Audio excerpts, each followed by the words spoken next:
There is a moment in your life as an entrepreneur where content is not a problem anymore. You know exactly what to say, how to get people to click on your videos, how to get people to sign up to different lead magnets, when you get people to book a call. There is a moment when you figure out like how to create the right message so your ads are actually bringing you leads. There is a moment when your cold emails work perfectly fine, but then there's still that bit of juice that can be squeezed from the lemon. And as a business owner, when you get over a certain amount of money that you're making per month, you should stop looking at new things that you can add in your business and start looking at what you can optimize in your business. And in this video, I want to start talking about some backend optimizations that we are doing inside one of my clients' business. He has 145,000 subscribers. Needless to say, he cracked content, and he's doing really well for himself when it comes to generating attention. But now our biggest issue is how can we double our revenue using the same front-end metrics? And there's so much content that you can put on YouTube, right? I used to post like once a day. I'm doing the same thing right now, once a day. But there is a time when you simply cannot do that. How many times can you post on Instagram before it's like too much? Maybe like 5 times a day, 3 carousels, story sequence, etc., etc. How much money can you spend on ads before you're like, shit, I need to start looking at my numbers and start bringing this number here from 3% to 3.5%, because this is going to bring me more revenue, more profit than if I just deploy more ads or more content or whatever, right? So in this video, I want to talk about one backend system that we have been building together for his business. And it's all about handling objections during sales calls. So the way I think about sales calls is there's obviously the discovery phase, as we obviously have over here. Let me just take out my little pencil. So we have the discovery phase, basic. We have the pitch, and then you have handling objections. And we looked at the data. In fact, we have this app here.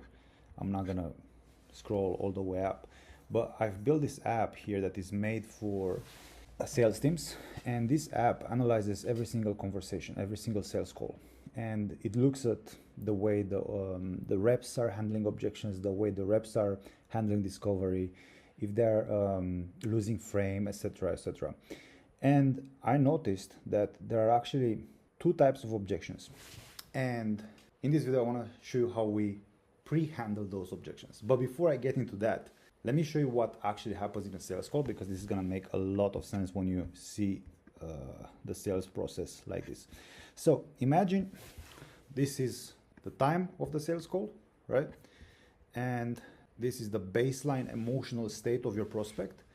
Here your prospect is excited, and here your prospect is depressed. Okay, so let's pull this line all the way till the end.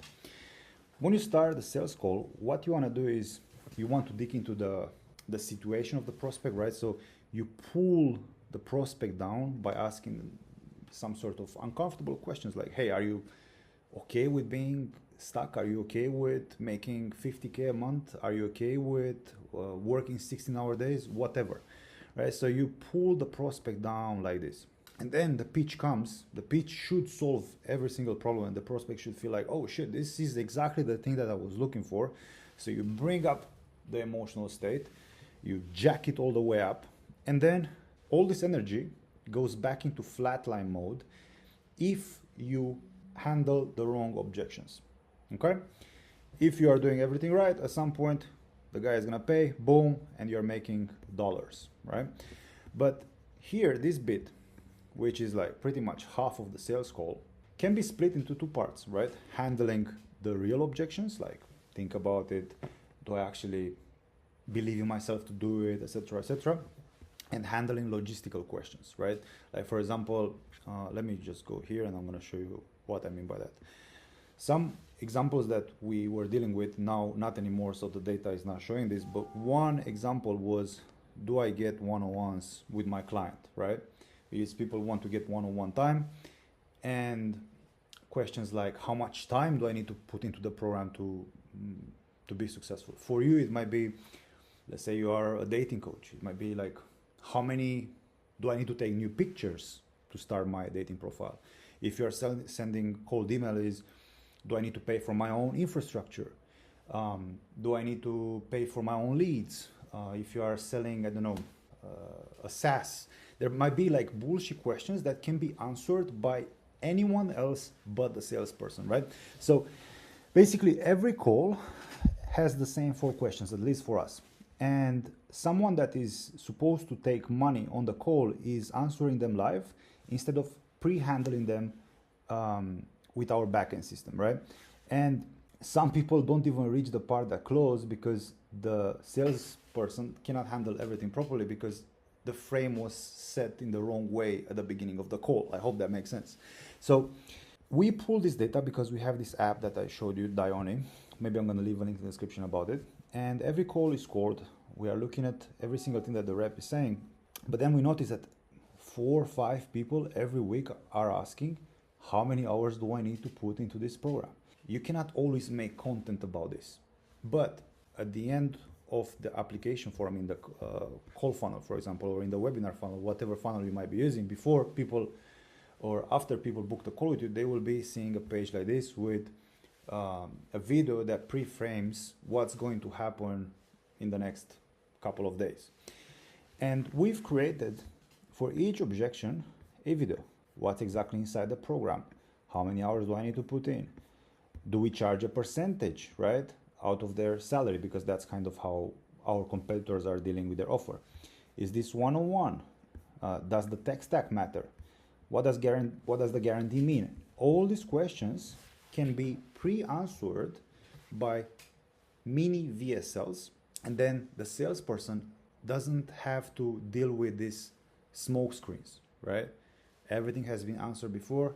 The salesperson can just deal with mindset bullshit and logistical problems, right?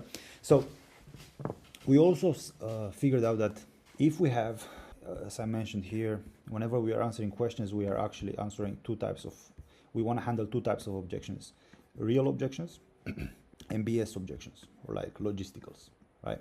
A logistical question is like, for example, is this one-on-one, right? This is a logistical question. But sometimes, even though some questions might be logistical, bullshit logistical, you don't want to answer them, right? So essentially, some can be an answer for everyone and you can qualify or disqualify certain people, but then some need some tailoring. Let me give you an example from our offer. So some people want to learn, let's say, system design. This is like a programming concept. And some people want to learn system design and they want to get better at interviews so they can land higher paying jobs, right?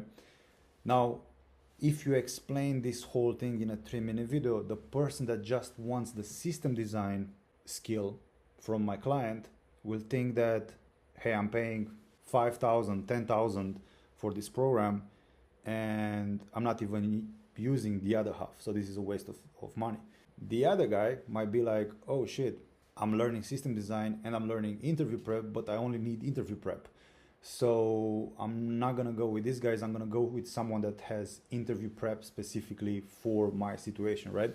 So you need to be very careful with what you are choosing so you don't disqualify by mistake certain prospects because they automatically disqualify themselves, even though the program that you are selling or the product that you are selling is perfect for them, right? So now the way I thought about building this mini VSLs is by thinking about really having them as benefit driven as possible. So the fact version would be if someone is asking, okay, how many emails do I need to send per month to see success with this? The fact version will be you need to send 22,000 emails per day. The fact version could be you need to put 10 hours a week minimum, right? That's the fact version. And as you know, in sales, you need to use some sort of emotion. You need to think about the benefit of what you're doing rather than the actual fact. So the way you want to tie it down is our best clients spend 5 to 10 hours.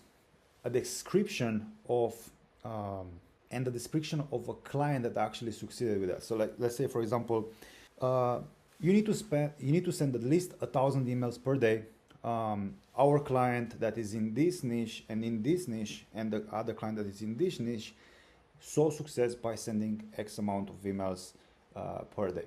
Another example could be, let's say you are a fitness coach, right? How many times do I need to go to the gym? Very simple. Our best clients, the ones who lost X amount, like for example, Jimmy, Jane, Mary, and Johnny, they all went to the gym 3 times a week.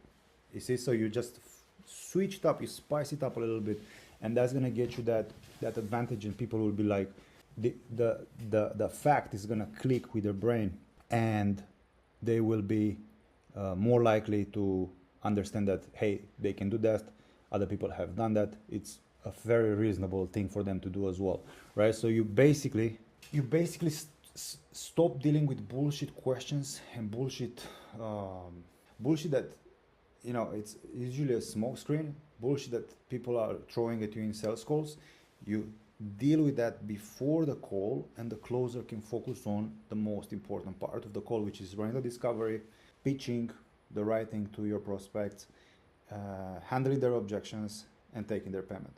Okay, backend system, this is the first system that we installed. Right now we are experimenting with some other stuff regarding paid advertising. I'm gonna post here on YouTube what we are doing to increase our show rates, increase our close rate, getting more people on the call with very low advertising budgets. And yeah, it's all part of the backend systems, things that you don't really see on YouTube talked about that much, because it's not as sexy as bringing up a new strategy.